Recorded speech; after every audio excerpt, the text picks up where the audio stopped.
What's up, banana bunch? Bunch? Bunch?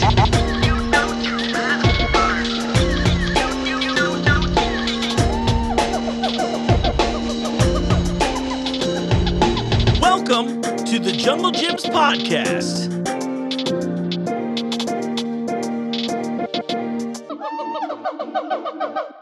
What's up, Banana Bunch? You know what time it is. It's time for another episode of the Jungle Gyms podcast. I'm your host, Mark. Welcome to the show. Thanks for joining us as always. And, I'll throw this out there just to be safe. I know a lot of you listen on audio formats, but if you like to watch along and see some of the wonderful stuff we're doing or maybe get an idea of what the products look like that we're talking about, I highly recommend you join us over on YouTube and watch along there. If you've got the time or the desire, it's there for you, just like I am. I hope you're all doing well. This week, we got a really long interview set up here, and I think it's actually a really cool one. Jimmy, who you've seen on the show a couple times, as well as TJ, one of our wine managers for the Eastgate store. They just returned from a trip to Italy where they got to find out about all kinds of exclusive Italian wines that are only going to be carried here at Jungle Gyms, at least, as far as the area. We'll call them regional exclusives to be safe. But I'm bringing this up, and we're doing this episode because this Saturday, I know I've been mentioning it for the last couple of episodes, this Saturday is our International Wine Fest at Jungle Gyms here in Fairfield. For those of you monorail fanatics, you can ride it as part of your ticket entry. There's going to be all kinds of fun stuff. You're going to be able to try wines from all over the world, including a couple of things that they talked about on the show here. But that's not all we're doing this weekend here at Jungle Gyms. That's right. I'm standing in front of the pickles because we're hanging out here in produce. Because this weekend, you can come in and enjoy Pickle Wars, which will be going on in both stores. It'll be Saturday at Fairfield, Sunday at Eastgate between the hours of 11 a.m. and 2 p.m. You're going to be able to try a lot of really good pickles from all kinds of local vendors, amongst others. And you know what? Let me just throw this out there. I forgot where I had to put that back. Let me throw this out there. There's going to be a little fun in it for all of you, too. So if you want to come take part, maybe play a game show with me that could be on the show, you should definitely come visit me here at Fairfield on Saturday, where I'll be taping some of that, too. It's going to be a lot of fun, so definitely come out here. Huge thanks to AJ for getting this set up and bringing me on for it. AJ runs the produce department. You've met him on the show before. I'm really looking forward to it because I'm a casual pickle fan, and I'm trying to just be a bigger pickle fan. All of the wonderful people in my life seem to love pickles, and I'm the odd person out. So anyway, on that, I hope to see you at Pickle Wars. I also hope to see you at the Wine Festival. And let's not go any further. I'm going to try to not ask you all to review the show on Apple Podcast. But let's dive in with Jimmy and TJ. And heads up, there's not going to be an outro on this episode. It's a long interview. You'll hear a little bit from me at the very end, and that'll be it. Enjoy the show. We've talked in the past about traveling out of the country, and I think it's something that's really important for everybody to do. And a few months ago, we talked about Italy, and then Jimmy told me about this trip he was taking. And you know what? I'll just not bury the lead right there, because otherwise. But obviously, Jimmy is back on the show. Welcome back, Jimmy. Thank you. Good to be here. TJ, what is your official title here at Jungle Gyms? Well, first off, ciao, Mark. This show's too cultured already. I'm starting over. So, I'm the head of the beer and wine department at the Eastgate store. Awesome. Well, welcome. Thank you. This is Thanks first time on the show, right? It is, yes. Oh, breaking in today. Okay, should be a good day. I know. Take it easy on me, please. No promises. You've already sat through the prank chair, so we'll be fine. We should get a prank chair. Yes, we should. That said, what was the point of the Italy trip this time, right? I know we did the one with the cooking school. I want to go back. I want to rewind real quick. Please, rewind. Because it really wasn't my trip. It was TJ's trip. Right. He was invited on it. It kind of swirled through the store a little bit like, hey, is this cool? Can we do this? Yeah. And I looked at it, and I was a little bit jealous. And even Jungle was kind of like, hey, why don't you go on that? And so I asked TJ if that would be cool. I asked the importers and all that stuff, and they're like, totally fine. So they made some accommodations for me, which was fantastic. So I was a guest, and it was fantastic. Yeah, I know. And he took my wife's spot, so, trouble of paradise at home. Oh, it's good. Really? Just kidding. Okay. Just messing with you. Well, I think I more than made up for it. Yeah. So then why did we go? That's the great question. What were we doing over Why did we go? Because Because I wanted to go. That's why we went. The best answer. That's the same reason I'm gunning for it. Yeah, no, I mean, it was an opportunity that was put on my plate. I've done some extensive wine traveling. I've been in South America. I've been to Europe a few times, but Italy was always the hidden gem out there that I hadn't found that trip yet. And Kevin Bonanno and Fredo came calling 2 years ago. We started about right before the pandemic started, and we're like, yeah, let's get it together. We'll take customers, we'll go out there, we'll show them a good time and all that. And then the world fucking stopped. Beginning of this year, Fredo came calling in. He was like, dude, I don't know about customers. He's like, but do you want to go? I said, yeah, I want to go. What do you mean? What kind of question is that? Of course I want to go. Yeah, who says no to that? Yeah. So I ran up to Flagpole, shot it up to Jimmy. Like he said, he wanted to go. So he said, come on. Yeah. Well, we'll take you to Italy and burst your wine cherry. Yeah. I mean, I'd been to Italy a couple times, but this was the full-on wine experience, which I had not had. So, so when you say Fredo and Kevin, so who's Fredo? So Fredo, his actual name is Fredo Lodolo. He owns an import company. It's called Baron Trading. Fredo and I go back quite a ways because he was a wine manager at Southern Glaciers that I've known for quite a while. Actually, he was there when it was Glazier's wine, and then Southern bought it, and then all kinds of stuff happened, and he left, and he had all these connections. So he started his own import company, which is fantastic. Yeah. But his side hustle for a long, long time was he did bike tours all throughout Tuscany and Piedmont and the Veneto. And Sardinia, all over Italy. I mean, he knows Italy very well. So he's like, so I'm going, Kevin's going. So Kevin Bonanno is the son of a wine legend here in Cincinnati. Artie started 55 Degrees, which eventually became the fine wine portfolio at Southern Glaciers. And Kevin's been selling wine for about as long as I've been in the game, a little over 20 years. I've known him forever too, and it was awesome that it just lined up that those two are working together now, and all three of us were like, yeah, we're going to do this. We're going to have a great tour, great trip, and it was awesome. Yeah, it sounds amazing. So yeah, just to recap. So we got the importer was Fredo, who knows Italy like the back of his hand. Because even in college, I think he was over there doing bike tours. So what a beautiful way to see the country too, right? Yeah. So he was very much in part of the culture. We got the importer, then you got Kevin Bonanno, son of Artie Bonanno, who you mentioned is a legend in Cincinnati, and Jungle even used to travel with Artie Bonanno. They went to France. I think that's the only place they went. And Jungle spit on the floor at Ecam. That's one of my favorite stories. Yeah, for customers, what is that? That's like, how much is that bottle of wine? Chateau Ecam is the Grand Cru. It is the highest level of Sauternes that you can possibly get. You're talking $400 or $500 a split. Oh, wow. So it's just a half bottle of wine. Yeah. But Jungle was over there and just loved the fact that you could just throw wine on the floor and spit, and then they took him to Ecam, and he thought he could do that there too. It's like, no. What is Ecam that you mentioned? That's Chateau Ecam. That is the Sauternes. Oh, I got you. Okay. So they're traveling around France, and even on this trip, there was a lot of spitting. So when you're doing a full-on wine trip, you drink when it's time to drink, like at dinner. But a lot of times you're tasting, you take a little sip, and that thing like that, we had spit buckets all the time. You're spitting. So Jungle got in that groove, or at least maybe in France you just throw it on the floor. Yeah, you throw it on the floor. I like that. So then that worked fine at all the places they were going, maybe the $20, $30, $40 bottles of wine. But then they took them to Ecam, which is your $1,000 bottles of some of the greatest wine in the world. Yes, absolutely. And he was still like, right on the floor. I wish I could have seen it. I wish I could have seen it.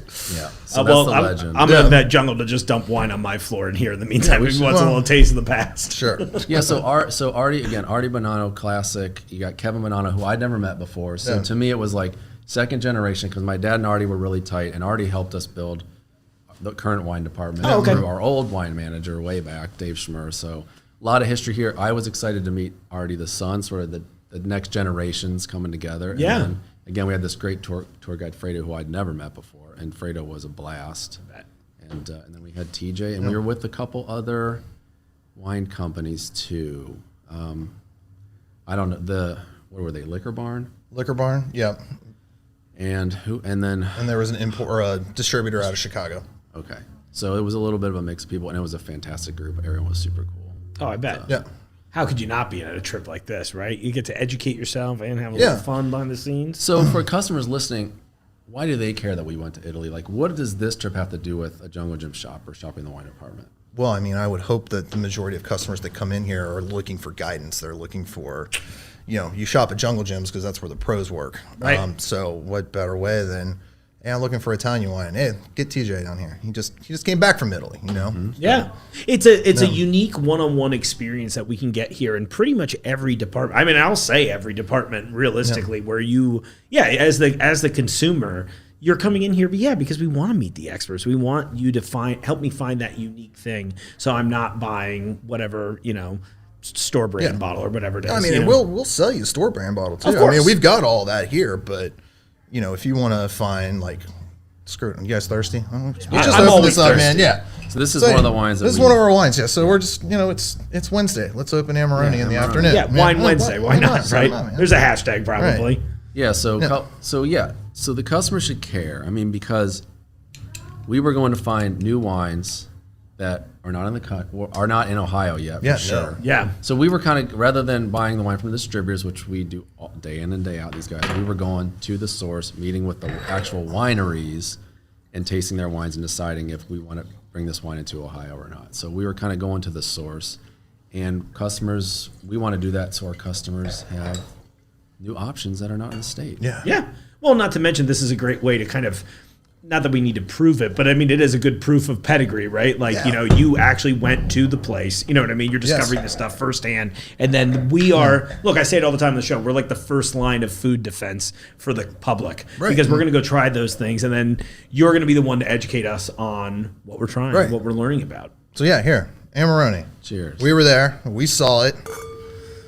We watched it get picked. We watched it get dried. Well, I mean, obviously the grapes that got picked while we were there are still drying, and they will be for about another 100 days before it's ready to go. Oh, wow. Anything I should be tasting for in this? Or So Amarone is a very interesting animal. Like kind of went into it baby steps there. So mainly Corvina is the grape that you're going to find out of this. A little bit of Raldinala. There's a couple other smaller ones too. Cornavinia, I don't know. Those aren't really used a whole lot, but grapes are picked and then they go through what's called the appassimento process. So you're drying the grapes. These can be on straw mats inside of old barns, or where we were was just a factory, so they were having fans blow on it. But they sit for 120 days. So the grape loses 60% of its juice. So it's almost a raisin by the time that it's done. Sure. Lightly press it, throw it in an oak barrel. It's got to be in an oak barrel for a 1 year minimum. Reserve has got to be 2 year minimum, and then it's got to sit in the bottle for another year too.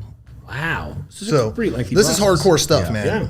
Amarone is serious. And generally the prices on Amarone, we're talking Starting at 50s, Okay. go up to thousands. Okay. Wow. Okay. $29.99. Okay. Yeah. It's that Jungle Jim's price That is. magic That's I've heard right, so man. much about. But you don't want to get Amarones that are too cheap, because then you're not even getting the full experience. We talked about that. There are some places that sell there's cheaper Amarones out there, but it doesn't have any of the complexity. It's not going to make you fall in love with it because it's missing all the nuance and all the magic. It's usually just a big, sticky sweet bomb. Yeah. Where this little guy right here is, it's a little heavy, but it's got acid. Yeah. It's got flavor. Little bite there's to it. Cranberry notes. There's little raisinating notes going on with it. There's oak to it. I mean, it's... So let's talk about that. Yeah. With wine. Please. Everyone think like the sweet wine. There's all these sweet wines out there, but the problem with those is they don't have any of the balance of acidity. And you can stop me because TJ is expert. I just have passion. I know enough to be dangerous, I think. But Sure. You don't want a wine that's just sweet, because that's not what wine is supposed to be like. Unless you're talking dessert wine. Unless you're talking dessert wine. Sure. But a lot of dessert wine, high quality dessert wine. Oh, it's tons of acid. So Yeah. But a wine that's just sweet, one-dimensional, that's not what wine's about. Wine needs that little bit of acid component in there to balance it out, and that's what makes it go with food and all those things. So when we drink wine, we're picking up the fruit flavors. We're also trying to pick up that acidity. You're also trying to find your tertiary notes too, so your secondary notes of like umami, mushrooms, leaves, crushed sticks, like gravel. I mean, things that you're not going to go out and actually taste. What you might, Mark, but I'm ready for it. We're doing dirt soda next week. Right on. But that's the more you taste wine, the more you'll find those slight nuances, and that's what really makes wine cool. Wine's a living thing. That's what my favorite part about wine is. this bottle is going to taste totally different 10 minutes from now. And then it's going to be totally different a half an hour from now. And then it's going to be even more different tomorrow. And, you know. Interesting. It just do like oxidation? It's just oxidation, yeah. So as soon as you rip that cork, that's starting to die. So it's decaying. So different things are going to start popping. Fruit's going to fall out. Umami's going to pop up to it. Huh, so that's really cool. This is exciting. There's so much. I love it. So what AJ just said, the bottle's open. Now the wine is exposed to a lot of air. So it's changing. And when you swirl it like this, you're exposing it to even more air. Yep. Right. So you're kind of choosing the level of how much you want to push the oxidation. Yeah. And it's good to do this, though. Oh, right? yeah, you absolutely should swirl. I think, should. yeah.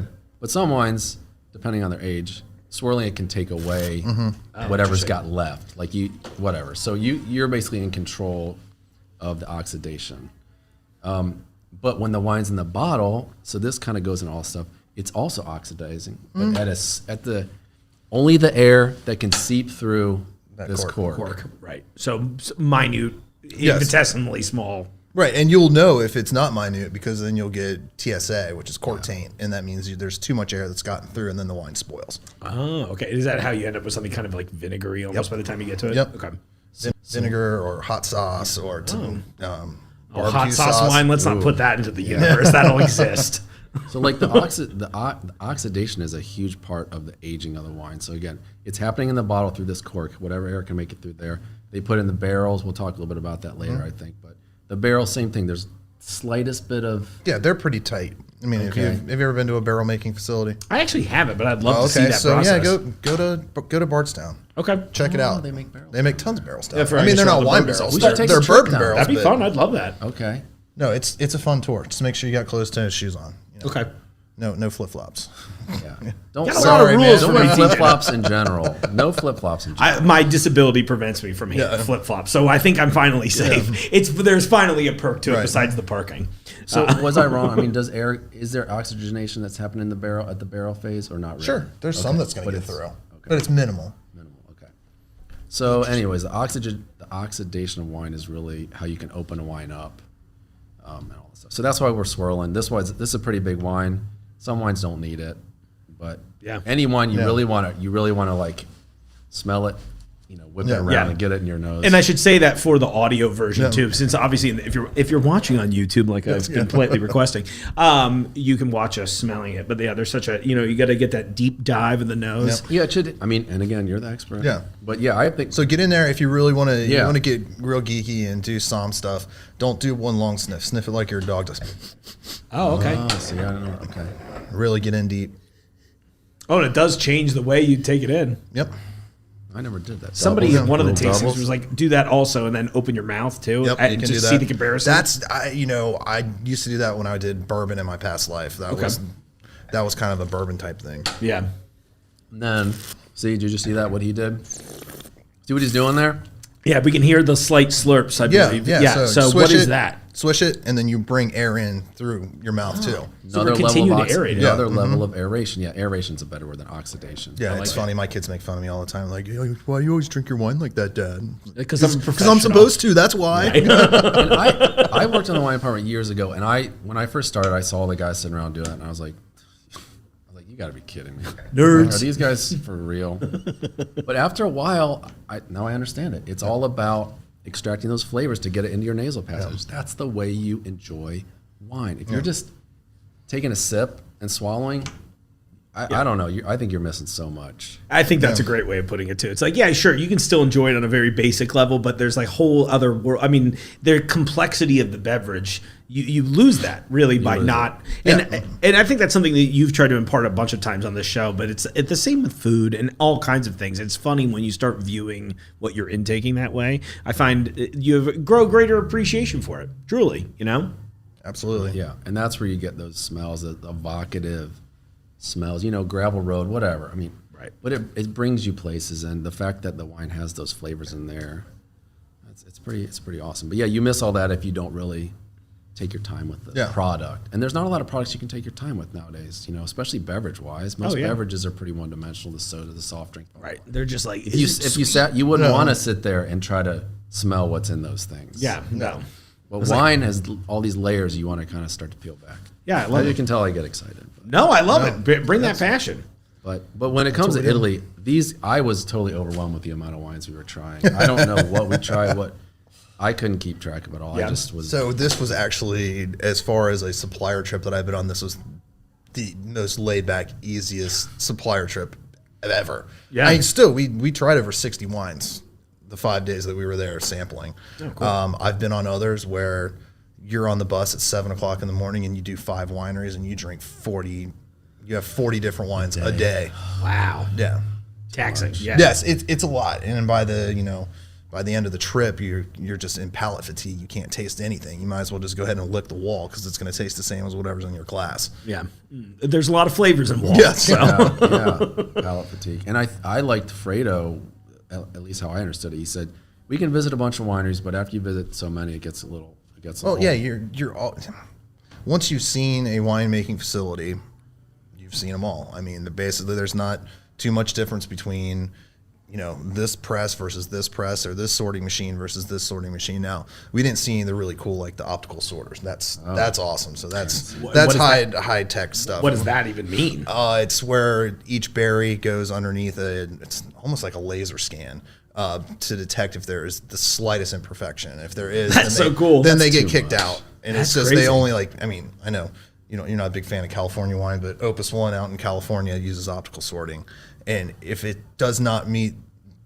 that individual berry does not meet what they want it to be, it gets kicked out. Amazing. Do you think that really truly improves the quality overall? I mean, not for them specifically, but Sure. I mean, if you're using the best of the best, you're always going to end up with the best product.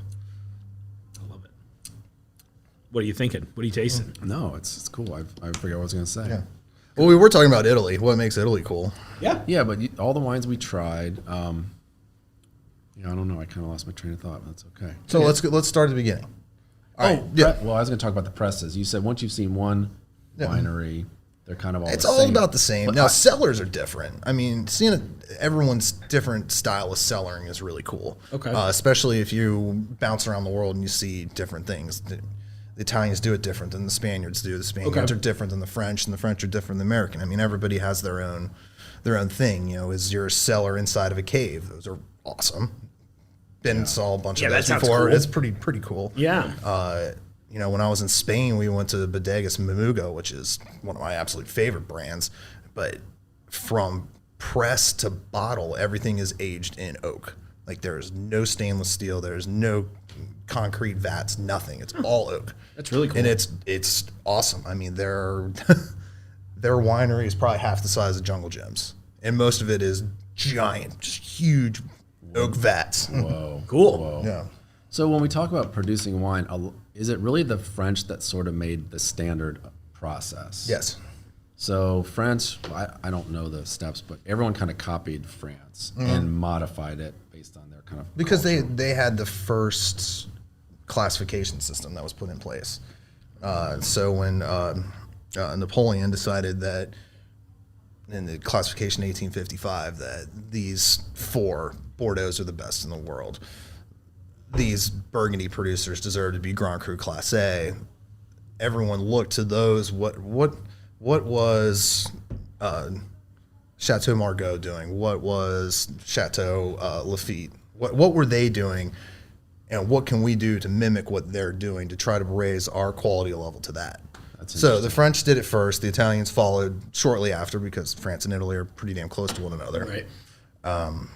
We won't even talk about the Germans because they do their own thing. So that was Napoleon, huh? That came up with that. That's heavy. Okay. Yeah, love it. So that makes me jump to that story we heard about. So the part of Italy we were in is like the Piedmont.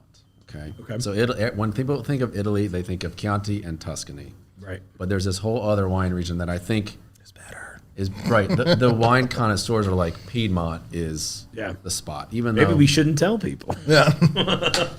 So we were in, and if you talk to anyone like, oh my gosh, you're going to Piedmont, blah blah blah. So the big wines up there are Barolo, Barbaresco, Nebbiolo, which is the grape that goes into Barolo and Barbaresco, and then there's Barbera, and then there's Dolcetto. okay. So Nebbiolo is the big grape. Nebbiolo is the grape that goes into Barolo, which is the king of Italian wines, and Barbaresco, which is the queen of Italian wines. Oh, okay. Okay, so Nebbiolo, and It's the same grape. It's just different hillsides, Oh, that's amazing. different soils, different, terrible word, terroir. Yeah, Everybody gets scared of terroir, but it's real. it's real. Get Terroir used is to it. It's real. So define that that's word the title for the of this thing. Terroir Yes. is real. You're a terrorist. Yeah, it's that's awful. The war on terroir. Yeah. So it's a French word that has no translation to English. Okay. So terroir is everything and everything that goes into how the wine is grown. So one, you got your vine. Is it on original rootstock? Has it been grafted so that it won't be affected by phylloxera? That's a whole Yeah, thing I mean, right there. this is rabbit hole stuff we're talking now. Yeah. Soil, subsoil, climate, wind, everything. It's all what Mother Nature throws at this vine, what it's going to end up turning into. What's nearby? One of the wildest wines that I've had recently was an Austrian wine from Solomon, and it was 100% Riesling. It was aged in an amphora barrel, which is super super geek stuff. The old school way. That's like the way It's clay pot. Oh, okay. pot, amphora. They buried it in non-mandarin orange. What's the other small oranges? Tangerine. Tangerine. Okay. In a tangerine orchard, and the wine tastes like tangerines. Cool. It shouldn't, but it does because of terroir. And when you say it tastes like it, I mean, I'm assuming you're just mean there's like a note of it. Yeah, in it's there, flavor right? profiles of Okay, it. Yeah. cool. Yeah, when we talk about fruit in wine, it doesn't mean the sweetness of fruit. No. It means the flavor of the fruit. Right.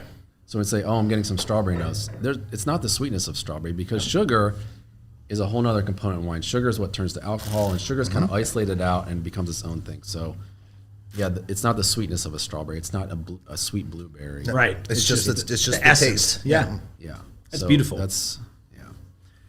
I love. So- I'm sorry. No, I just love the balance of it. Yeah. So so that going back to the classifications and the French set the standard. So one of the stories we heard were in the Barolo region where we were at, which is now one of the finest wines in the world. Absolutely. But 50 years ago, correct me if I'm wrong, it was they were just growing grapes in there kind of for local consumption, and that's just the way it was. And then they said one of the Italian Barolo producers drove to France. Yeah, his name is Angelo Gaia. Angelo Very, Gaia. very important Okay. person thank in the you. wine world. Love it. Okay. That was not the place next to the, It's right next door to Bofa. We were drinking wine right next to Angelo's house. okay. Oh, that's cool. But, Yeah. okay. So Angelo had, land in Barolo and been growing grapes, maybe even. Yeah, his grandfather had it. They had vineyards forever. Okay. So he heard about wine in France. Again, so he drives over there and he pulls up to this winery. I don't know which one it was, if it's important, but he pulls up to this winery in France to meet with the winemakers to learn about what they're doing. And the guy, this is the story, the French winemaker's out there loading his car up with all these cases of wine. It's like a Porsche or something, or whatever it was. He's loading his Porsche up. He said, hey, I know you were coming. I'd love to chat, but I'm on my way. I got to get on my yacht. I'm out this weekend. We're going to be sailing all weekend. And so that's the first time the Italian guys realized you can make money. Make a lot of money doing this. with wine. These guys are doing whatever they're doing, we need to try to do in Italy. Yeah. So that was starting to bring in the French classification, the French processes into the Italian winemaking. It not quite that. Okay, hit it. That was more about the barrels. So that's what Okay. that's what kicked off the Barolo Wars. So The Barolo Wars. Angelo saw. Yeah. There's a lot of infighting going on here. Yeah.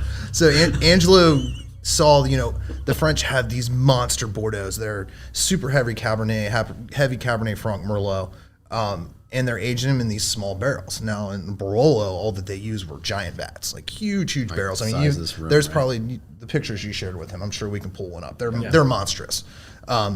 And they used them and used them and used them until there was nothing. There was no flavor left in this wood at all. I mean, they were talking 100-year-old barrels, and the Nebbiolo grape grown in Barolo is so austere that if you're not mellowing it out with any kind of wood, it takes decades for the wine to be even drinkable in the bottle. Really? So yeah, you can find some Barolo made in the 1920s. It's probably fucking fantastic right now. Yeah. Because it has Yeah. because the acid and the austerity of the grape Right. is still strong. It's right. not breaking down. Exactly. The molecules are not breaking Yeah. down. I mean, you take a sip of it and you be, giving a fish face, man. It's almost like sucking on a wool sock. All of your saliva is just gone. Well, Angelo said, screw that. I'm bringing back some French barrique. So barrique is basically what you think of as a wine barrel. Okay. See a wine barrel, you see a whiskey barrel. It's basically the same size. French barrique. He brought it back and put his Barolo in there. And instead of letting it age for 2 or 3 years, or 3 or 4 years, he let it age for a year or two, and then had everybody try it, and everybody's like, "Oh my God, we can drink fresh Barolo! Holy crap!" Right. Traditionalists did not like it at all, but now Angelo is a multi-millionaire, Yeah. and those old timers aren't making wine anymore. Yeah, I wonder who wore that. And what That's were good. the Barolo Wars were the was young generation versus- saying, we got to scrap these 100-year-old huge barrels. We got to move in a new direction. And they really changed Yeah. the wine world. I can't remember which it wasn't Guy. I don't remember what winemaker it was, but his grandfather was still heavily involved in their Barolo winemaking, and he went in when his grandfather wasn't paying attention and destroyed their oak barrel with a hatchet, in order for him to put his Barolo in barrique, and he almost murdered his grandson in the village square.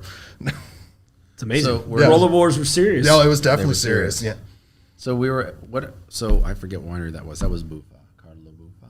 yeah. Mhm. Next door. So Right next we're to out the Gaia. drinking on the patio over there, and right next to is the Gaia household. Yeah. It's next door. So it's pretty cool. So they changed that whole area, and now again, that's one of the finest wine regions in the entire world. Yeah, and that's all Barbaresco. Wow. And for everybody that's watching, you may have a chance to meet our buddy from Bofa. Gabrielle is going to come and do a VIP tasting in February at the Eastgate cool. store. Yeah, Awesome. Amazing. he's 27 years old.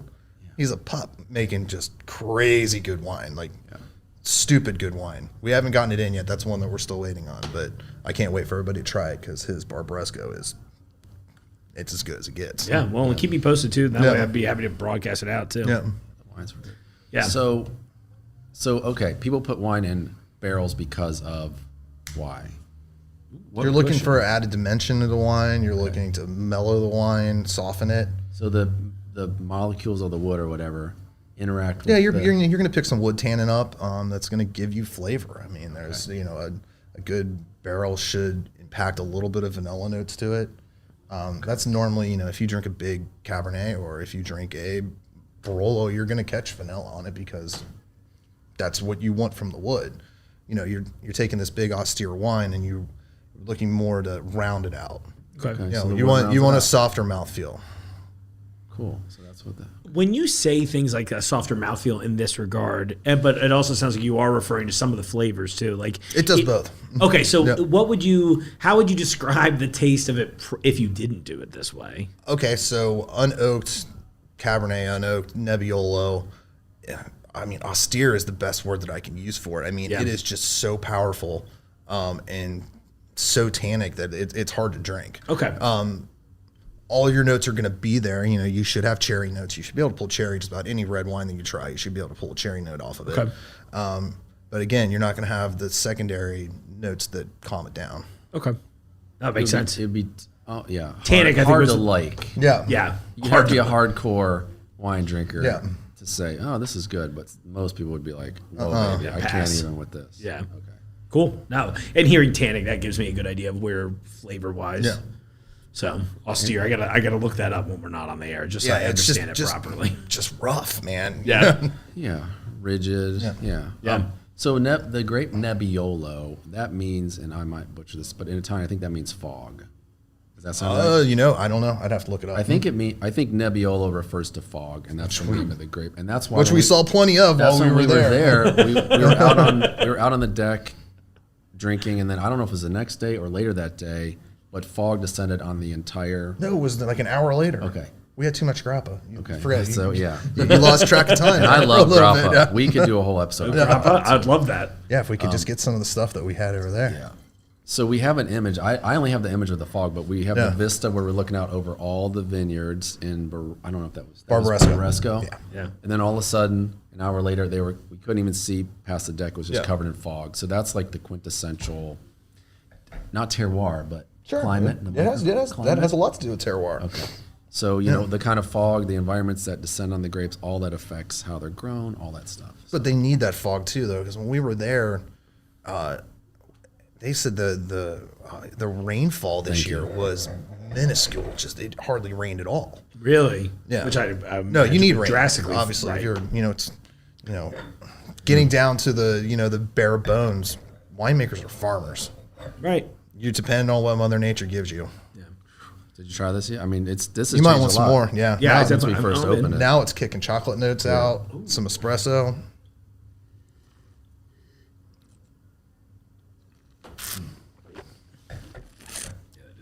Oh, what I was going to say about Fredo, I loved his attitude. You can visit a bunch of wineries, that's cool. But he liked bringing the wines to us. Okay. So a lot of times we were at dinner, and the winemaker would come out and bring their wines with us. Or the restaurant knew that was a winemaker, so they'd have all the wines lined up. There you go. And so we tried the wines while enjoying food and each Yeah. other's company rather than on a tour walking around. Yeah. That was fantastic. I feel like that's got to be, not that it would be bad the former way, but I feel like that's got to be really the ultimate way to really take these in. That was great. Yeah, I mean, You create an that's- experience. That's exactly what it was, and unfortunately for our viewers, good luck getting that treatment. Yeah. Unless you Yeah. go with us. I mean, it was so cool. We walked in a restaurant and it was great. Yeah. Wait, what are you huffing at? That No, sounds it's amazing. Talk to fantastic. me. I mean, talk to me, baby. The amount of wine glasses that they brought to our table over the course of the night. I Yeah. mean, That in brought- America, it's like, wine is so considered, it's almost like a luxury item. Like, should we have a glass of wine? Like, Yeah. let's order that one glass of wine. But they were just like, bam, we had beautiful wine glasses, Yeah. 13 of them, boom. Yeah, all in front Awesome. of you. Then like, You don't repeat a wine glass. yeah, 10 minutes later, different wine glass, 13 of them, boom. It's like still working on this one. Then another set of new wine, different wine glasses. And it's just, they're just in the rhythm over there. When it comes to food, Italians just have it down. So it's not a bother to them to, Yeah, Thank you so much, TJ. Get some it's more. not a bother to them to get into the eating experience. So bringing wine glasses after wine glasses, they're right there for you. Yeah, absolutely. I feel like Europe in general really nails it there, but it sounds like Italy is like, Yeah, that's like Italy that. is. It all runs down from that. The food in Italy is probably the best I've had in my travels. Spain's a close second. Had some really good, especially on the coasts. Oh yeah. But yeah, no, everything we had in Italy was fantastic. Even that, what was that? What's that stuff that we were eating? It was veal with some tuna on top of it. Veal tonato. Yeah. Vitello Sounds tonato. interesting. Yeah, it sounds good. No, it No. was. Interesting. We have pictures of that. I mean, the interesting thing about that was we weren't by the coast. Yeah, at all. What we thought was by the coast, but in Italy, so, okay, food is very regional in Italy. So when we were in Neve or whatever, that was in Barbaresco. Yeah.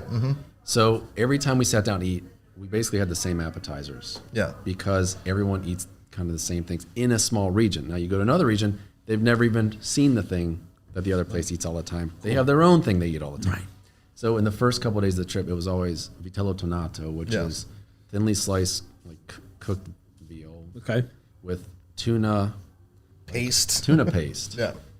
So It was interesting. Yeah. So there was that, and then Did you like it? I liked it, but the cool thing was they're close enough to the coast, so they told us that in the history, maybe it's an hour down. Yeah, it's south, not too far They away. get to the coast, so they've always had a culture of eating tuna Okay. in these wine regions in Barbaresco, which is kind of a disconnect for us. It sounds delicious to me. I would definitely give it Yeah, a shot. that and tartare. We ate lots and lots of tartare. Just a pile of meat. of raw meat. Yep. Why not? Here you go. And that, again, everywhere we went, it was like boom, boom, boom. That's just what they eat in that region. So it goes with the food. It was super simple. I miss it. Yeah, I miss a lot of it. I could probably do without the tomato, Yeah, whatever that. that became a Hakuna joke. Matata, but- whatever the hell we were Yeah, eating. the Hakuna Matata. So anyway, we talked about, I don't even know. I mean, my main takeaway was watching these guys do their thing. Yeah. And all those steps that are behind a bottle of wine. So for you to get that bottle of wine on the shelf, there's so many things that have to happen again, starting back with the farmer, and it's Right. truly an agricultural endeavor. And you talked about terroir. I mean, I wrote these notes while I was over there, like some of the things the winemakers were talking about. It's the hill placement, like where the grapes are on a certain hill. So it's like sun exposure. just general weather exposure. That all affects how the grapes grow, and they have to treat the grapes differently depending on where they're at in the vineyard. So, location, wind exposure. I mean, TJ was telling me It's minimal. I mean, you're more looking at sun exposure. There's a term that we like to use called shoot. Just completely lost my train of thought there. Anyways, the difference between how hot it is during the day and how cold it is at night. Oh, okay. That is key in wine production. You want it hot during the day. You want it cold during the night. You want that temperature fluctuation for the grapes to. That's cool. Yeah. But I mean, so we were there, and if it rains, then they're picking the next day, or they picked it before it rained. So like, there were times we couldn't get down the roads because their tractors were picking stuff It's like out. they pick when they have to pick. Right. I know it's obvious, but the wine world, this is such a polished final product that on the back end in the vineyard, it's like, There's so much that goes into it. yeah, it's not polished. It's literally hands in the dirt. All year. I mean, basically from the beginning of spring, as soon as what's called bud break. So, once you've harvested for the year, your vines go dormant. So, they're not doing anything from November to maybe the end of March, early April. Bud breaks happen. Now you got to pay attention to what's going on because you've got to watch your shoot management. Okay. So everything new that's coming off of that vine, that's where your new grapes are going to come from. So you got to see how, what that shoot looks like, how the leaves are forming on it, is there mildew on the leaves, is there not, it's All these it's little it's things, farming. yeah. Yeah, it's way before you get Way to, before like, you even see a what kind berry. of grapes are going to come Right. off of it. And then you have to watch your clusters, make sure that there's no pests on it. So that's another thing we didn't, the organic thing is huge now, or it's getting much bigger here in wine, but Right. Italy's been doing it for generations. I'm not going to spray anything on my grapes. Are you kidding me? Why would I do that? Yeah. No. I feel No. like that would be treasonous. Yeah. And the grapes, so there's two ways to basically, there's probably Well, there's more, there's hundreds of ways. hundreds of ways, Yeah. but the two main ways are. So what we saw was the trellis system. That's the most popular way of training a vine. So your vine comes out of the ground, and you want to split it in half, so it almost comes out and almost looks like a T. And that can be, from waist high to chest high. It's kind of where you're gonna have your trellis system. And then for your more, I prefer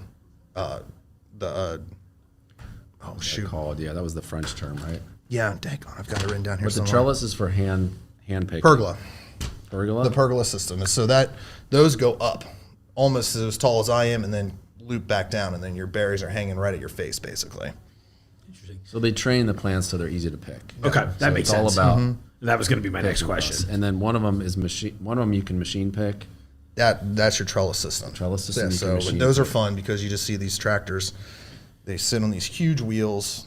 They're 7-8 feet tall, and they straddle the vines. And then there's this little. It's not little. It's it's a shaker basically. It goes through and it shakes the vine until it lets all the berries loose, and then collects it into its basket, and then they cool. just move on. Yeah, so it's like the machine is driving, and the vines are in the middle of the two tires. Does that make sense? It's Yeah. in the middle. Yeah. I love it. Yeah, that sounds cool. I feel like that's got to be amazing to watch. It is cool. I mean, that's what you see in your major producers and stuff. You're more eclectic, Yeah. cool, fine wines. They ain't doing that. They're like hand picking. Yeah, you're hand picking right? everything at night by whatever the biodynamic calendar says that you should pick. And we're not going to go down that rabbit hole either. Which is another real thing that I don't know much about, but you guys were kibitzing. Oh, it's real. Yeah. It's witchcraft, but it's real. Cool. If it works, I'll believe in it. So then there's all that stuff, but then there's the personality. Again, this is the stuff I wrote down over there because I'm just like, there's so much going on here. Again, I love that you did that. The personality of the grape. So all the stuff about growing a grape, then each of the grapes has a different kind of personality and different tolerance for the environment. Some grapes are hardy, some grapes you got to be real gentle with. So there's all that going on. Skin type. And then there's like, then I was also thinking, then the winemaker also has to then express their vision and do justice to the history of the winery and do justice on the world stage. So it's like, That's all done in cellar, though. okay. With the winemaker, the wine makes itself. Once it's pressed, once it's inoculated with yeast, and it's created alcohol, it's wine. Is it the wine you want to drink? Probably not. Right. It's how the manipulation's not the right word, but it kind of is. What the winemaker wants out of it. Is it going to see 100% French oak? Is it going to see new oak? Is it going to see old oak? Is it going to see this barrique, or is it going to see this giant, huge oak vat? Am I going to keep it 100% Nebbiolo? Am I going to put some Barbera in? Am I going to put some Dolcetto in it? Am I going to make a blend? That's all mad scientist stuff that's going on in your winemaker's head. Okay. And it's magic. So that's not really happening at the agricultural level. That's more, let's get the best product off these vines, and then we can... But you have to plant the right grapes for the right environment. I think that's what you were touching on just a minute ago. Can I plant Cabernet in Cincinnati? Sure. Is it going to grow? No. Right. Yeah. If it does, if it gets berries, am I going to make wine out of it? Oh. Yeah. No, it's too humid. We've got terrible soil here for grape growing, and it's just diurnal shift. That's the word I was looking for. Diurnal that's the shift. day to night. That's the day and night. Yeah. It took a minute for me to bring it up. But That's cool. That's a great word. But we don't have that here. In the summers here, it's just hot. It's humid. Yeah. It's hot at midnight. It's hot at 3 a.m. It doesn't cool off. Whereas you go to Washington State, up on Red Mountain, it could be 98 degrees during the day and 45 at night. Yeah. Those grapes are just like, yes. I like that they love that kind of dichotomy, right? The little split. Very so interesting to me too, because there's obviously so much that goes into all aspects of farming, right? But especially this, and it's one of those things I didn't know anything about. So hopefully all of you are learning something too. So and then one of the things I thought was cool was one of the presses we saw. Yeah, the guy's like, oh yeah, that's one of those presses. It's like a bladder. Mm-hmm. Like so you think about like stepping on the grapes or like these big kind of like right. That's kind of old school because I think you ultimately end up pressing the tannins out of the stems and the seeds and stuff like that. But You also don't want to bruise the grape. Okay. You just want to give it enough pressure so that the juice runs out of it. You don't necessarily want to explode it. Yeah, right. Yeah. So this one was like a bag that inflates. It gently pushes the grape, gets the juice out, and then it retracts. We saw that at Verna, which are the high-end Barolos. Yeah. Okay. Which that place was cool, man. She was the very first female to graduate with an oenology degree from Italy. That's the study of wine. What's that? Yeah, Study of wine. study of wine. Mm-hmm. So she was really cool. That's amazing. Yeah. I like the bladder system too. It sounds really just kind of fun to watch. Yeah, and they were like, that's what I see. That's where everyone's like, everybody knew on the trip what that was. I didn't. And I was like, what's going on there? He's like, that's a bladder. I was like, oh, okay. Yeah. Because you want to be gentle. Soft squeeze. Yeah. And there was this was just a big vat of grape juice on the bottom, and then that gets. What happens once they have grape juice? You said inoculate the yeast. What's that? That's inoculation just means that you're adding yeast to the grape juice. So the yeast start to munch on the sugars. The sugars then create carbon dioxide, which makes alcohol. So kickstart the process. Yeah. Mm-hmm. So the sugar in the grapes. So we tried grapes in the field, and they were very sweet. Interesting. Which you want them to be sweet because when you want the yeast to eat that sugar, Okay, and that's that what makes makes sense. the alcohol. So eventually, the more the yeast eat of the sugar, the drier and drier the wine gets, and the more alcohol.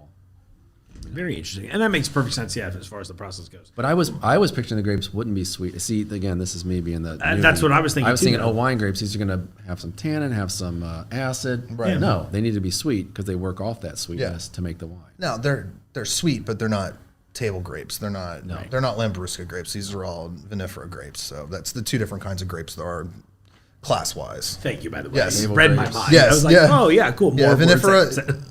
Ventus vinifera is what you make wine out of, and Lambrusca is what you have table grapes like Concord grapes. Now there are people that make wine out of those grapes.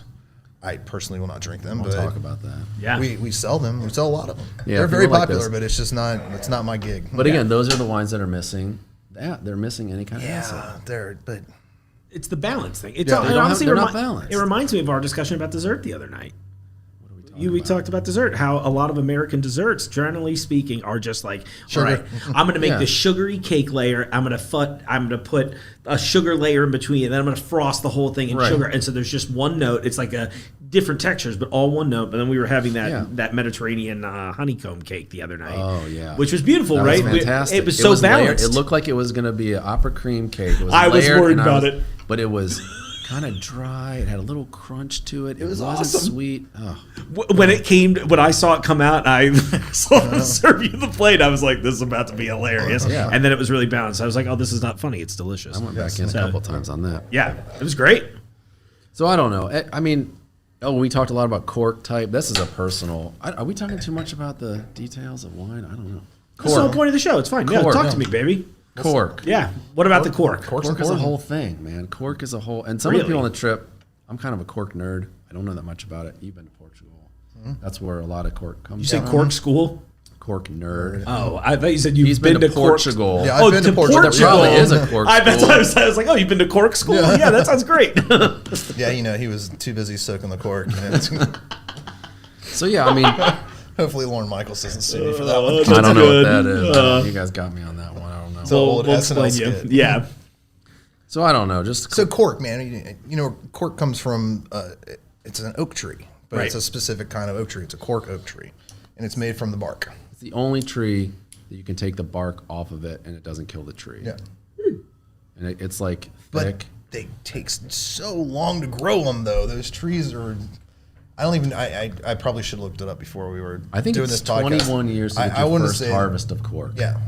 Wow. It's a long time. Crazy. Long game. And You cut off the bark, chunk, chunk, chunk, chunk, and then it takes 7 more years for the next time you can harvest the bark. Oh, wow. So, So at least a little the- quicker in- on the second one. So that's there why is a shortage of cork right now, Right. And you'll see a lot of. There's some big time producers that are using what's called Stelvin enclosures now, which those are your screw cap. Okay, yeah. And I will tell your listeners right now: do not diss a wine because it has screw cap.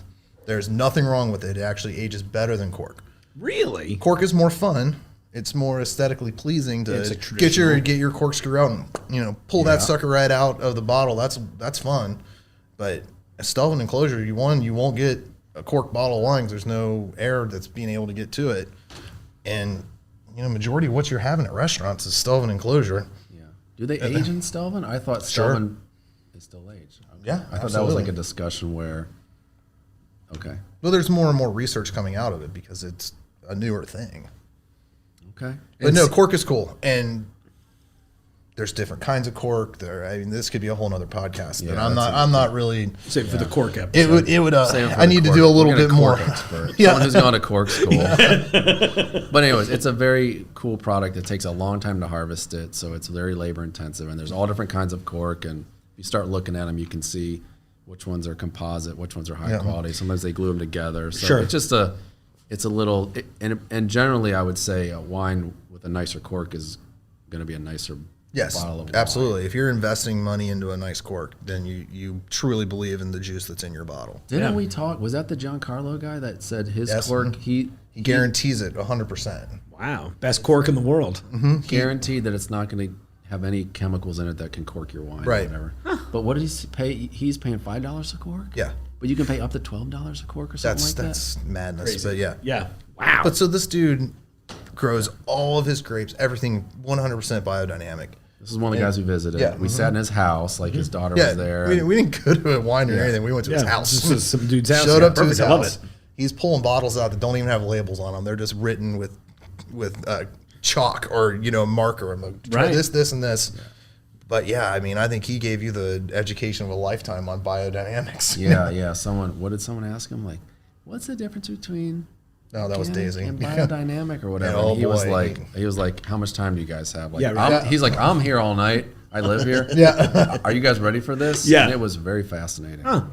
You mentioned that you're a cork nerd. Do you have like a cork preference? Is that a weird No, question to ask? I don't have a cork preference. I just notice cork now that I know how cool of a product it is. That's all, and I talk about it. Yeah, I love it. sometimes. No, it's fine. It's one more Dive in. one I of love weird things, but no, but this, and I didn't realize How cork dare could you get have so passions? Yeah. I didn't realize it could get so expensive. Like he was talking Yeah, specifics. Like he $12 went up a to cork? $5. That was his limit. Like, Yeah. Yeah. But that's one of the best corks he could find. yeah. And what would even be the variance above $5 at that I point, don't know. right? And the dude's making wine that really wasn't.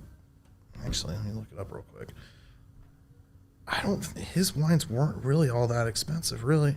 Yeah. $40 Right. Yeah. retail. So you're like an eighth out of that is out of $40, cork, $5 of it is just the cork that goes into that wine. But that's because he was so hardcore about producing a high quality Yeah. product. I mean, it wasn't. This guy was But that's up our alley, right? We like the passionate weirdos. He was super passionate. about it. I would have loved to be. That would have been the episode, right? And he was saying one of the things that stuck out to me was you get snails in your vineyard. That's the thing that can happen. And he's like, there's pesticides for those, but he's trying to do everything the total right way. So he's like, the traditional method is you buy ducks, and the ducks eat the snails. So you put ducks out in your vineyard, and they will eat the snails. Elsewhere, they would say you got to spray for those. So it's little things like that. He talked about sheep. You put sheep in your vineyard because the way sheep eat, they actually pull up the grass roots, so they lift the soil up, and they actually naturally aerate the soil. Oh, that's brilliant. And then they shit in there, and you get fertilizer out of them too. Yeah, so it's a full system. If you're really hungry, then you just go have some lamb leg. Yeah. I'm in. So that guy was one of the coolest guys we met with. That sounds really.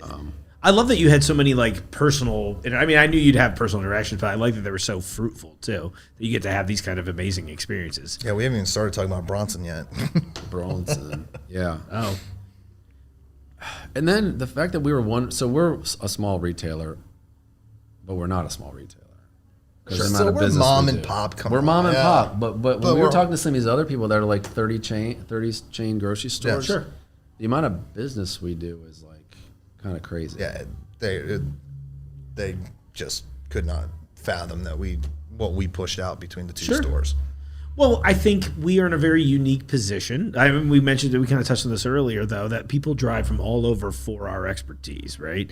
And I would imagine we're in a part of the country that's not necessarily known generally. I'm not trying to be mean about it, but not known for.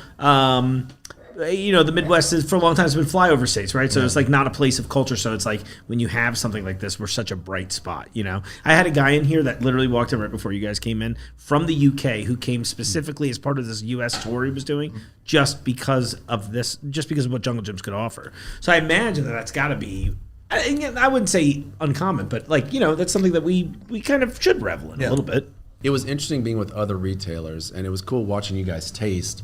And one wine, you're like, oh yeah, this will do really well in the jungle. And then those guys might have been like, I couldn't sell this if I wanted to sell it. I just know my customers. Right. And it was really cool. It was really interesting. So there's all these nuances. So that was a cool part of the trip, being with the importer, taking us to visit the winery. So the people that make the wine, the importer is the one that can, get the wine out of that country somewhere else. So we were at the wineries with the importer, then with the distributor, who's the person we're actually going to buy it from locally once the importer brings it into the state. Okay. And then with the retailers. Yeah. So it was the full wine industry. Yeah, we had it all wrapped up into one in little in our entourage. Yeah. Breaking the food chain, literally. It was super cool. That's what, and I've been, I worked in the wine department, been in the jungle for a long time, but I never had seen that whole system all at once. And the way it was working and clicking, and you guys actually making the decisions. The importer, we're with the winery, and if you didn't like the wine, the importer's like, I'm not going to bring it in because I know. But if you say, I like this wine, the importer will make the deal with that winery. They'll bring the wine in just for us. Just for us. That's amazing. Yep. So do we find some stuff that might be some... Yeah, let's talk, because we've been talking about people are listening like, oh my God, so how do we try all these wines? Right, so exactly. So is this a plug for Wine Festival first off? Should I start there? I don't know. Yeah, I think it is. I think we just did it. Segue. So November 12th, come to Wine Fest. And I think we by the time this airs, but I think we are very close, if not sold out of the connoisseur level tickets. Are just about gone. Yeah. Yes. So that's exciting. But we'll still have general admission tickets, right? You still get to taste the wines. So I'm assuming there will be some wines that we picked from Italy that will be fresh off the boat, fresh at the jungle, at Kevin Bonanno's table. So you can actually talk to one of the other guys that was there with us. Oh, amazing! Yeah. That'd be cool. How many wines did we kind of walk away with purchasing? 20, okay. 20 So maybe 25. 20, 25 so like a little over a third of what you tried ended up coming back. Yeah. I think that's a good number. Yeah. Okay. So anything you're really excited about in particular? Can I ask that even? Sure. Okay. I'm over the moon about this Amarone for $30. I think this is an absolute steal for $30. And this is one of them. Next step below this, we have a Valpolicella Rapassa from the same maker here at $17.99. I mean, these prices are ludicrous. Yeah, I mean, this is for the quality. I mean, they're basically half price of what you pay from the major producers. It's amazing. Those are great. When the Virna wines come in, her Barolos are. We talked briefly about her being the first winemaker with a degree. Her wines are crazy good, and we may be picking up a special label just for us from her too, which is going to be a lot of fun. I can't drop too much deets on that because I don't know if it's going to happen or not. Well, let's do it this way. When you say a special label, what do you mean by that then? That it's going to be sold here and here only. Okay. So a little Jungle Jim's exclusive. Yes, exactly. It's not gonna have the JJ on the label, but no one else is gonna have it. That's really cool. Again, one of those things that makes us really unique. You know, right? Come out and visit us. Come out and visit us. Yeah, right. So this keeps me employed too. Yes, 20 someone. So I'm actually interested to get them back in and then try them at my own pace rather than like have them all on the table. Yeah. No way. When they all show up, we're going right in the JXC and we're putting them all on the table, Jimmy. And I'm going through them. We're gonna go through them. have 3 minutes. Yeah, I thought the Barbaresco D'Albas were the ones that kind of, is that right? Barbaresco, were there Barbaresco's D'Alba? Barbaresco? Yeah. Mm-hmm. Those are the ones that I was kind of like more curious about. Because normally they're pretty light in America, the Barbarescos and the... It depends on what you buy. I mean, the Barbarescos that we were drinking over there were crus. I mean, they were individual vineyard sites. Okay. Made by really cool producers.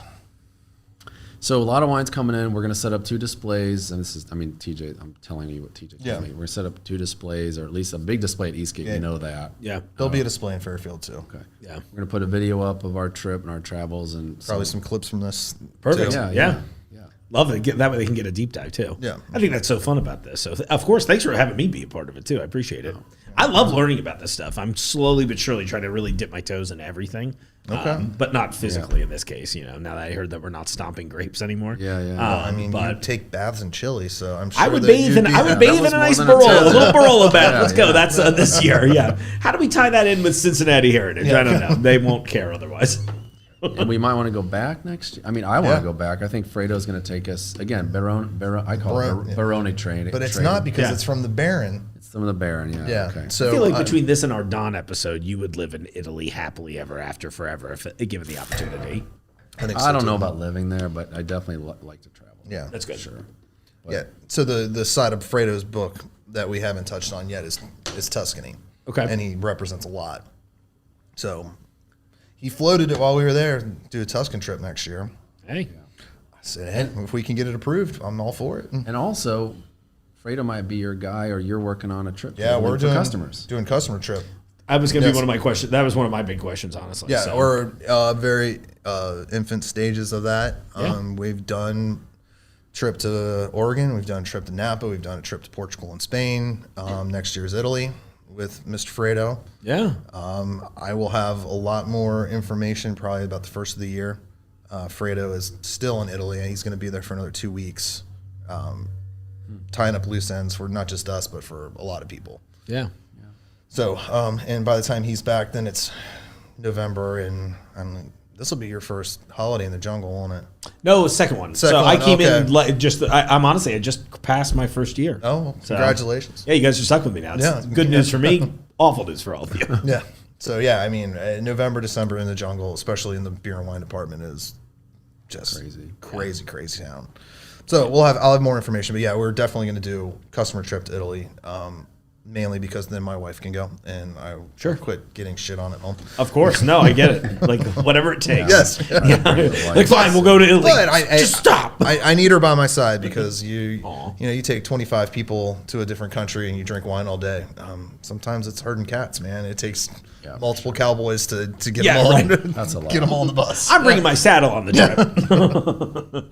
No, that's amazing. On that end too, is there a good way you would like the audience to maybe keep up with you for that? I'm assuming. There'll be social posts. There'll be emails that are going out once. Is there like a wine related email that we have? I know we have the beer club, for example. Well, yeah, Wine Passport. Come okay. on, so, everybody sign up for Wine Passport. Thank you. That was what I was hoping for. Yeah, you to say. if you want to know what our lob the softballs. what our wine tastings are. Yeah, Wine Passport's cool. And is that the deal? You get the deal every week? Yeah, weekly deal. Well, it's not every week. It's when we have them. Okay. We shoot out deals only for Tuesday and Wednesday. Members. Yeah, only to Wine Passport members. All the information you want to know about Wine Fest before everybody else. You'll know what we do every month at both stores. So if you are out here, but you think that my tastings are better, you can come see me out on the east side. Yeah. I'm here. We're actually going to Or host. vice versa. We're going to host our own Barolo Wars in the yeah. store. Yeah. I want to broker a peace treaty between the Eastgate jungle and Fairfield jungle locations. wine wars. We should do our own Barolo War. I would love that. I'm in. Listen. Who can sell more Barolo? Ooh, that's a good question. Challenge accepted.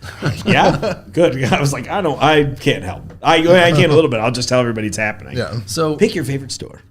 just real quick, I think we're kind of winding down, but Yeah. so this Amarone here, like someone's like, I've never heard of an Amarone. What kind of wine drinker would like an Great Amarone? choice. You're a big red drinker.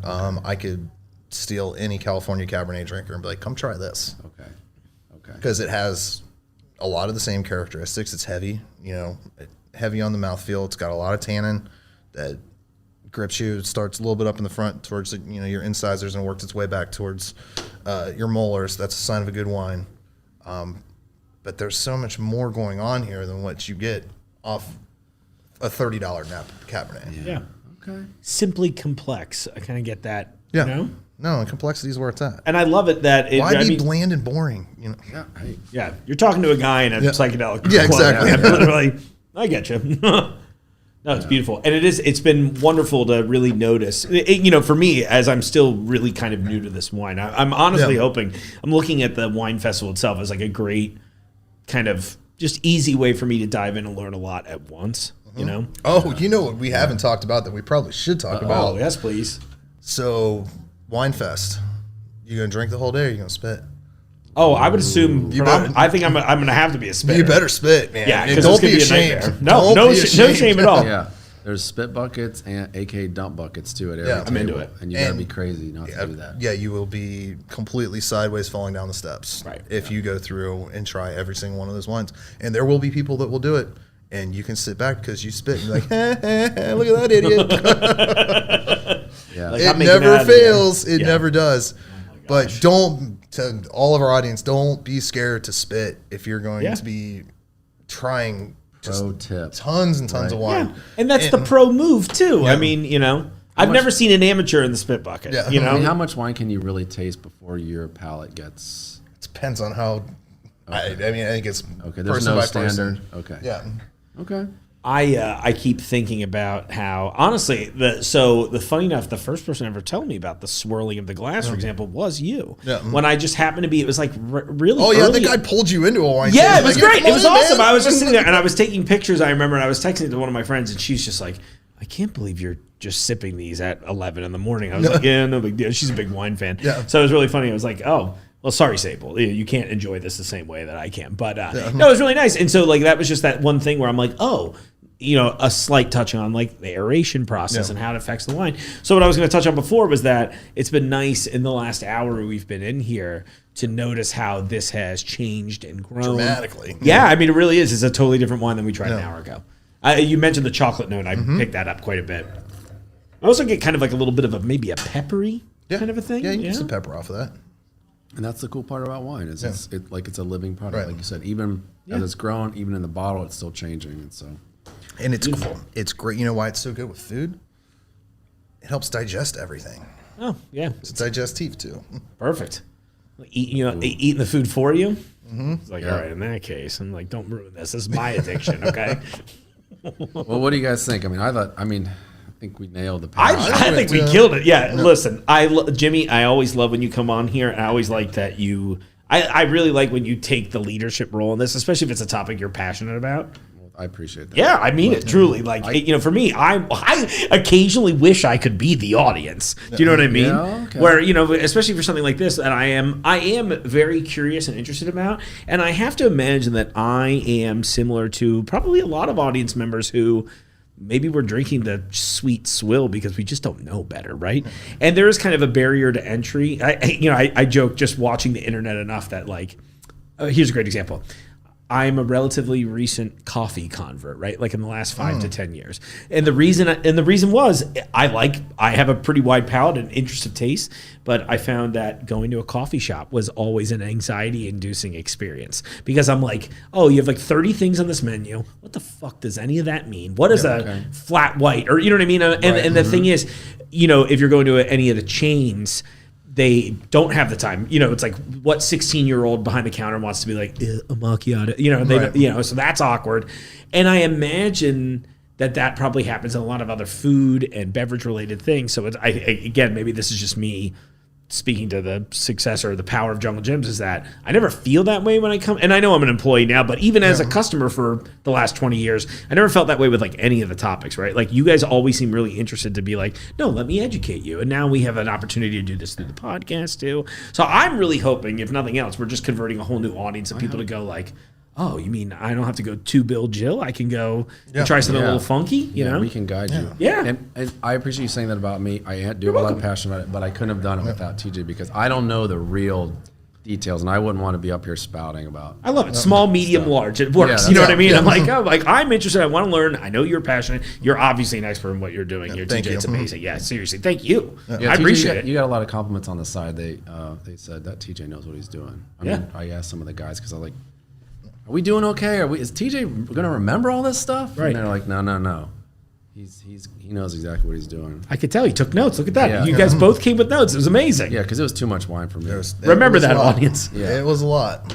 Yeah. And then I can imagine. I don't want to say it, but I'm debating. You just said coffee, and that was a whole nother thing in Italy. Oh, was Yeah. it amazing? It's very Wait. easy to order coffee in Italy because basically it's just espresso. Espresso. Perfect. And that's it. I'm in. And you don't say espresso, you say a cafe. Yep. Un cafe. Yeah. And it's always espresso. Duo cafe. And always delicious. And if you try to get fancy and order Americano, you know, it's this big. They thumb their nose at you. And Yeah. Yeah. So coffee in Italy, that was a cool thing. I remember Don talking a little bit about that when he was in here with us, too. We'll have to get Fredo in here. I would love Fredo. Fredo will tell you all about Italian coffee. Fredo will be in the Barolo bathtub with me at this point. He sounds like. Barolo Award. Yeah. I'm into it. Listen, I got an extra barrel coming my way. I'm ready. We would drive 20 minutes out of our way to get a good cup of cafe. Yep. He was almost as passionate about his coffee as he was his wines. You have to, I think this was my takeaway from our last Italy episode, which is that Europe, and again, in this case, Italy, really, there's such a respect and reverence for what you're eating and what you're taking in. There's like a patience and zest for life that I feel like the American culture sometimes loses sight of. So to me, it's really refreshing to hear these stories because I'm like, oh, yeah, no, let's get excited about this again. The energy in the coffee places, the rest stops, and anywhere you get coffee, the energy is just electric. I love it. It's awesome. I really it's hope. clinking. It's like there's so much activity. You don't know what's happening. It's like and so much coffee being consumed. It's crazy. But it sounds like so much fun, and it's such an experience, and we just don't get that kind of thing, you know?